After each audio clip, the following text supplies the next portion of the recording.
On the surface, the man is a delivery guy. But in reality, he's a twisted serial killer. This day, after seeing a girl who lived alone go home, he used a pair of scissors to pry open her door. Then he hid in the closet, planning to wait for the girl to come out of the bathroom, suddenly appear behind her, and then strangle her to death. Afterwards, he stripped the girl of all her clothes. The next day, when the police arrived at the scene, the detectives quickly collected evidence. One was a bloodstain on the wall.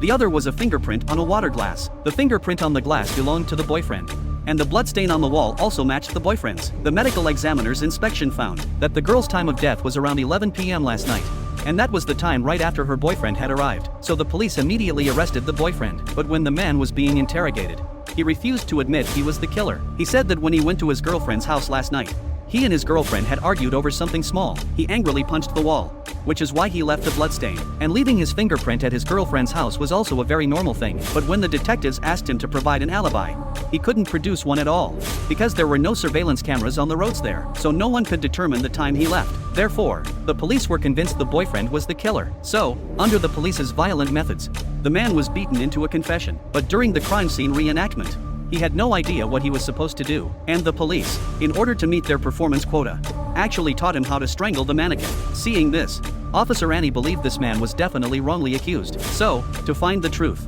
Annie visited the surrounding neighbors. She learned from the owner of the corner store that when the girl came home that night, she had seen a man in a red hat following behind her. Afterwards, Annie saw some strange numbers on a neighbor's door, and they were exactly the same as the numbers on the victim's door. But after asking, the neighbor said she didn't write those numbers herself. Annie then visited other nearby residents and found that their doors also had numbers written on them. Then, after analyzing the numbers and the number of people in the households, Annie was amazed to discover the meaning of these